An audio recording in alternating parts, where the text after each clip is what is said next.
ये तीसरा दिन है, कीव अभी भी बचा हुआ है, लेकिन रूस और यूक्रेन युद्ध को लेकर सबसे महत्वपूर्ण बात जो आपको लगता है कि दर्शकों को जान लेनी चाहिए, कर्नल दानियल जी, अब ये है कि रशिया जब 1.5 लाख सैनिकों को लेकर उतरा था इस पूरी जंग में, तब ये माना जा रहा था कि ये शायद पर्याप्त होंगे, लेकिन अब ये पर्याप्त नहीं लग रहे हैं और ये रशियंस के लिए अच्छी खबर नहीं है। और जहां तक लड़ाई के आगे का सवाल है, अब ये अर्बन सेंटर्स पे फोकस हो रही है और इसका मतलब है कि बहुत भारी तादाद में अभी जान माल का नुकसान होगा।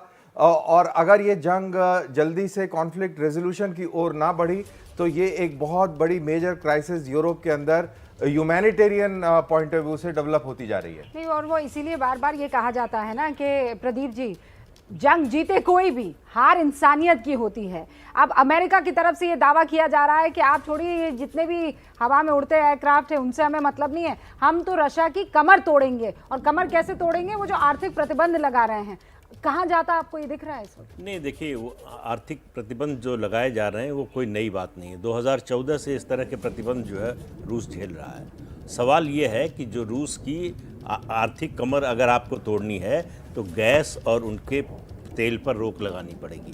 क्या उसके लिए तैयार है यूरोप?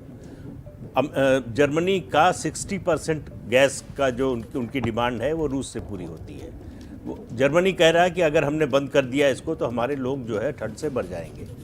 तो कहने की बात अलग है, इन प्रतिबंधों से न पहले रूस पर असर पड़ा न अब बहुत ज़्यादा पड़ने वाला है, क्योंकि उसकी इकॉनमी का जो उसका आता है पैसा वो 80% गैस और तेल से आता है। और वो जब तक उस पर नहीं कुछ होता, क्योंकि वो ठंडे इलाके हैं कर्नल दानियल। और उसके अलावा ये भी है कि देखिए, लड़ाई हो रही है निश्चित रूप से जो है, लेकिन यूक्रेन के पास जो उनकी सेना है कुल 2.5 लाख की सेना है।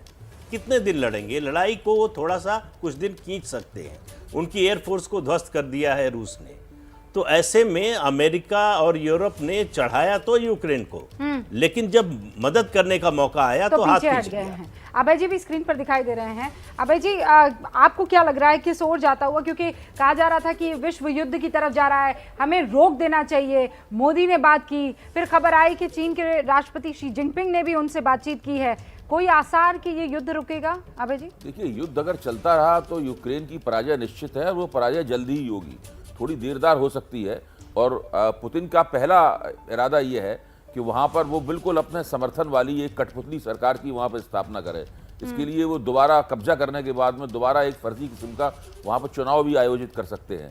देखिए, जितना दोष इसमें पुतिन का है इस हमले में, मैं मानता हूं कि अमेरिका का दोष उससे कम नहीं है। बिल्कुल सर। जो पश्चिमी दुनिया है अमेरिका के नेतृत्व में अपना अधिकार मानती है कि वो हर जगह अपना प्रभाव बढ़ाने के लिए आज़ाद है। अगर कोई उस प्रभाव का विश्व प्रभुत्व में उनसे कोई होड़ करता है तो तरह तरह के नाम देने लगते हैं कि आप अलोकतांत्रिक हैं, आप हिटलर हैं, ये वो हैं, और इतिहास का एक मनमाना इस्तेमाल भी करने लगते हैं।